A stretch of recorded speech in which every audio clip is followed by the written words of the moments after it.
مدیحہ ہے، مگر سب مجھے مدھو کہہ کر بلاتے تھے۔ میری عمر تقریباً 32 سال ہو چکی ہے، پر ابھی تک میری شادی نہیں ہوئی، کیونکہ میرے ماں باپ بچپن میں ہی گزر چکے تھے اور میرے اوپر میری 2 چھوٹی بہنوں کی ذمہ داری بھی تھی۔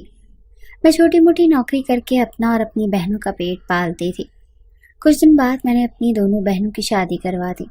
اپنی دونوں بہنوں کی شادی کے بعد اپنے ہی گھر میں اکیلی رہ گئی تھی۔ ماں باپ کا سایہ تو بہت پہلے ہی اٹھ گیا تھا اور اب تو میری بہنیں بھی پرائی ہو گئی تھیں۔ اکیلے پن کی وجہ سے اب مجھے بھی کسی کے ساتھ کی ضرورت محسوس ہو رہی تھی۔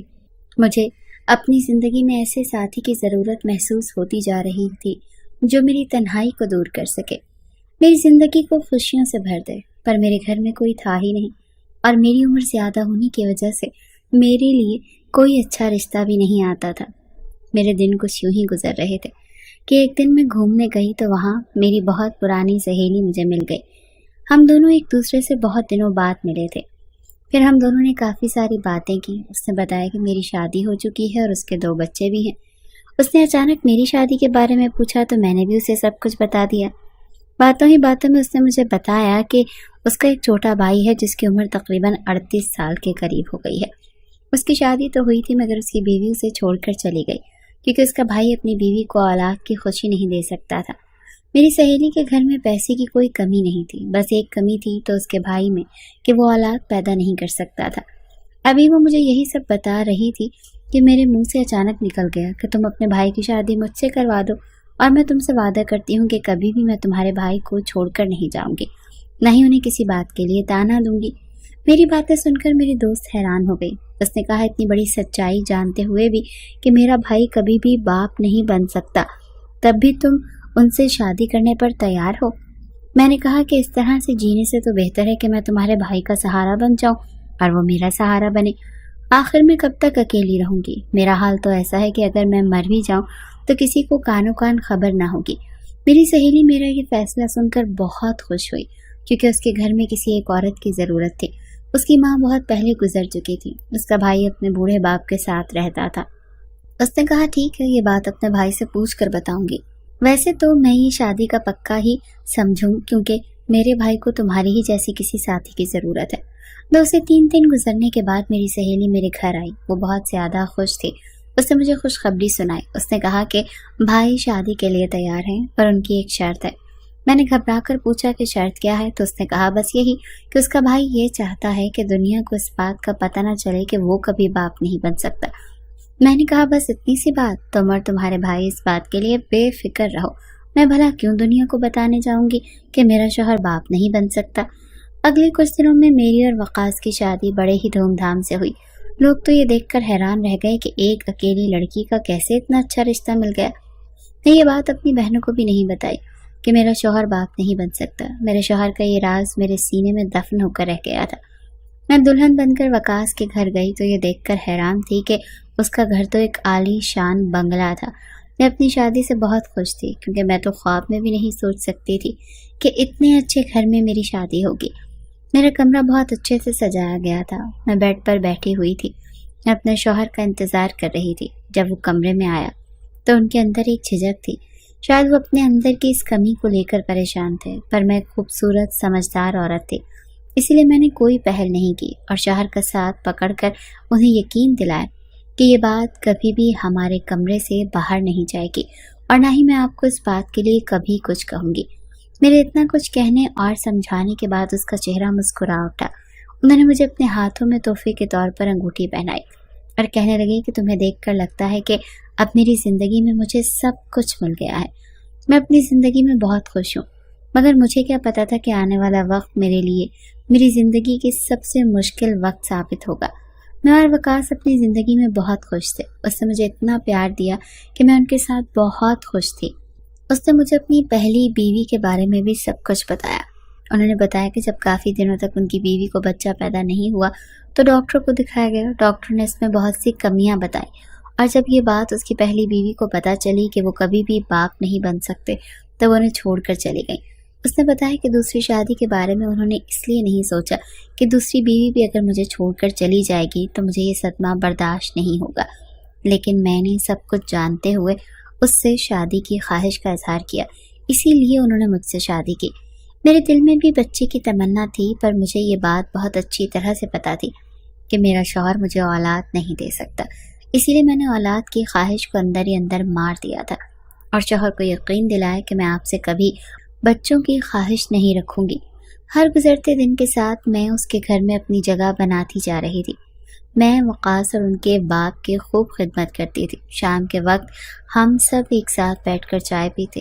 وقاص کو دفتر سے آنے میں لیٹ ہو جاتا، اسی لیے مجھے بوریت محسوس ہوتی تو میں اپنے سسر جی سے باتیں کرتی، ان کا بھی دل بہل جاتا اور میرا وقت بھی گزر جاتا۔ میری شادی کو 4 سے 5 مہینے مکمل ہو چکے تھے، پر کچھ دنوں سے مجھے محسوس ہو رہا تھا کہ میری طبیعت کچھ ٹھیک نہیں ہے۔ ایک دن ہم سب کھانے کی ٹیبل پر بیٹھے ہوئے تھے، تب اچانک سے مجھے چکر سا آیا اور میں گرتے گرتے بچی۔ میری حالت دیکھ کر شوہر نے مجھ سے کہا کہ لگتا ہے کہ تم بہت کمزور ہو گئی ہو، اپنے کھانے پینے کا خیال تو رکھتی نہیں ہو، ٹھیک سے تمہیں ڈاکٹر کے پاس لے کر چلیں گے تاکہ تمہیں ڈاکٹر کچھ طاقت کی دوائیاں دے دے اور تم اچھے طریقے سے کھانا کھانے لگو اور تمہارے اندر کی کمزوری بھی دور ہو جائے۔ پر میں ڈاکٹر کے پاس نہیں جانا چاہتی تھی۔ وقاص نے میری ایک نہیں سنی، دفتر جانے کے بجائے وہ تو مجھے ڈاکٹر کے پاس لے کر چلے گئے۔ ڈاکٹر نے میرا چیک اپ کیا اور چیک اپ کرنے کے بعد جو کہا اسے سن کر تو ہم دونوں میاں بیوی حیران رہ گئے۔ ڈاکٹر نے بڑے خوش ہو کر یہ خبر سنائی، پر یہ خبر سنتے ہی ہم دونوں کے چہروں کی ہوائیاں اڑ گئیں۔ میں اور وقاص بہت ہی عجیب نظروں سے ایک دوسرے کو دیکھنے لگے، کیونکہ مجھے اور وقاص کو یہ بات بہت اچھی طرح سے پتا تھی کہ وہ کبھی بھی باپ نہیں بن سکتے، تو پھر یہ بچہ کس کا ہے؟ آخر میں امید ہوئی تو ہوئی کیسے؟ ڈاکٹر کے ہاتھ سے وقاص نے رپورٹ لی اور بغیر کچھ کہے وہاں سے مجھے پکڑ کر گاڑی تک لائے اور اتنی تیز رفتاری میں گاڑی چلائی کہ میری جان نکل گئی۔ مجھے بھی کچھ سمجھ میں نہیں آ رہا تھا کہ آخر ہو کیا رہا ہے۔ ہم دونوں گھر پہنچے تو میرے سسر جی ہمارے انتظار میں باہر بیٹھے تھے۔ ہم دونوں کو گھر آتا دیکھ سسر جی وقاص سے پوچھنے لگے، بہو کی طبیعت کیسی ہے بیٹا؟ ڈاکٹر نے کیا کہا؟ وقاص کے سر پر غصہ حاوی تھا۔ انہوں نے غصے میں کہا کہ آپ کی بہو حاملہ ہے، جبکہ یہ بات میں بہت اچھی طرح سے جانتا ہوں کہ یہ بچہ میرا نہیں ہے۔ وقاص کی بات سنتے ہی میرے سسر جی اس سے کہنے لگے، تم یہ کیسی باتیں کر رہے ہو؟ میں ہال ہی میں پڑے صوفے پر گر گئی، یوں کہ مجھ میں اس سے زیادہ برداشت کرنے کی ہمت نہیں تھی۔ میں بے قصور تھی، مگر میرا شوہر اس سب کو دیکھ کر مجھے بے عزت کر رہا تھا۔ وقاص کی بات سن کر میرے سسر جی غصے میں کہنے لگے، تھوڑا سوچ سمجھ کر تو بات کیا کرو، اور اس طرح اپنی بیوی پر الزام لگانے سے پہلے کچھ تو شرم کرو۔ اپنے سسر جی کی باتیں سن کر مجھے تھوڑی ہمت ملی اور میں نے روتے ہوئے کہا، میں نہیں جانتی کہ یہ بچہ میرے پیٹ میں کیسے آیا، لیکن میں اتنا ضرور جانتی ہوں کہ آپ کے سوا میری زندگی میں اور کوئی نہیں ہے۔ وقاص نے غصے میں کہا، تم تو چپ ہی رہو، آج مجھے سمجھ میں آیا کہ آخر تمہاری شادی کیوں نہیں ہو رہی تھی، اور تم نے مجھ سے شادی اس لیے کی کیونکہ تم نے اچھے طریقے سے پتا تھا کہ میں کبھی باپ نہیں بن سکتا، اسی لیے میں تمہاری ہر باتوں کو برداشت کر لوں گا۔ لیکن تم غلط تھی، کیونکہ میں اتنا بے وقوف نہیں ہوں کہ کسی اور کے بچے کو اپنا نام دو۔ اس لیے بہتر یہی ہوگا کہ تم ابھی اور اسی وقت اپنا سامان اٹھاؤ اور یہاں سے چلی جاؤ۔ میرے سسر جی نے وقاص کو سمجھانے کی بہت کوشش کی، پر وہ غصے میں پاگل ہو چکا تھا۔ وہ کچھ بھی جاننے اور سمجھنے کو تیار نہیں تھا۔ اس نے اس وقت میرا ہاتھ پکڑا اور آدھی رات کو مجھے باہر نکال دیا۔ میں روتے ہوئے اپنے گھر واپس آ گئی۔ میرا اور وقاص کا رشتہ جہاں سے شروع ہوا تھا شاید وہیں پر ہی ختم ہونے والا تھا۔ یہ سب سوچتے سوچتے میری طبیعت خراب ہو رہی تھی، پر مجھے ابھی بھی وقاص کی ہی پرواہ تھی، کیونکہ میں اس سے بہت پیار کرتی تھی۔ میں ساری رات روتی رہ گئی اور روتے روتے نہ جانے کب میری آنکھ لگ گئی۔ مجھے پتہ ہی نہیں چلا کہ میری آنکھ اس وقت کھلی جب دروازے پر دستک ہوئی۔ میں نے دروازہ کھولا تو سامنے میری نند کھڑی تھی۔ روتے ہوئے میں اس کے گلے لگ گئی اور روتے روتے میں اس سے کہہ رہی تھی کہ میں بے قصور ہوں اور مجھے نہیں پتا کہ بچہ میرے پیٹ میں کیسے آیا۔ میری سہیلی جو کہ میری نند بھی تھی، وہ مجھے سمجھاتے ہوئے کہنے لگی کہ تم فکر مت کرو، سب کچھ ٹھیک ہو جائے گا۔ میری سہیلی مجھے سمجھا کر چلی گئی۔ مجھے اپنی سہیلی کی بات پر بالکل بھی یقین نہیں تھا۔ آخر یہ سب وہ کیسے ٹھیک کر سکتی ہے؟ بہت سوچنے کے بعد میرے دماغ میں یہ بات آئی، بھلا ایسا کیسے ہو سکتا ہے؟ کیونکہ شادی کے بعد میری زندگی میں وقاص کے علاوہ اگر کوئی مرد نہیں تھا۔ میں تو رات دن اپنے شوہر کے ساتھ ہی رہتی تھی۔ وقاص سے دفتر سے گھر آنے میں کبھی کبھار رات کے 11 بجے آتے تھے۔ رات کا کھانا کھانے کے بعد جب میں اپنے کمرے میں جا کر سو جاتی تھی تو وقاص ہی کمرے میں آ کر مجھے جگا دیتے تھے۔ مگر وقاص تو کبھی باپ نہیں بن سکتے تھے، پھر یہ بچہ کس کا تھا؟ مگر کچھ تو ایسا تھا جو مجھے کچھ کھٹک رہا تھا۔ اسی سوچ بچار کے ساتھ کسی طرح میں نے ایک ہفتہ گزار دیا اور ہر گزرنے والے دن میں خدا سے بس یہی دعا کرتی تھی کہ خدا مجھے بے قصور ثابت کر دو اور میں اپنے شوہر کے ساتھ دوبارہ اپنی زندگی شروع کر سکوں۔ میری دونوں بہنیں اپنی زندگی میں ایسی پرسکون تھیں کہ انہیں میری ذرا بھی پرواہ نہیں تھی، جبکہ میں نے ان کو ماں باپ کی طرح پالا تھا۔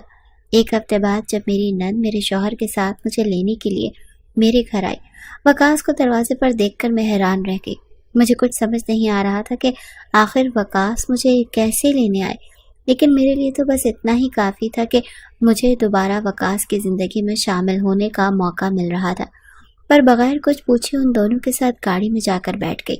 پر جب گھر پہنچی تو میں نے دیکھا کہ گھر کو تو بہت اچھے طریقے سے سجایا گیا تھا اور میرے سسر جی نے بہت خوشی سے میرا استقبال کیا۔ یہ سب دیکھ کر میں حیران تھی کہ آخر یہ سب ہو کیا رہا ہے۔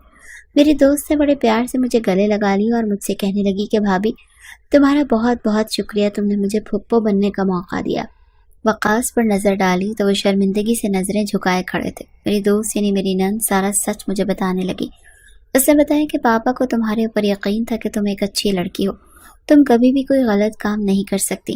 یہ سب جاننے اور سمجھنے کے بعد بھیا پھر دوبارہ سے ڈاکٹر کے پاس گئے، جس نے پہلے کبھی انہیں بتایا تھا کہ وہ کبھی باپ نہیں بن سکتا۔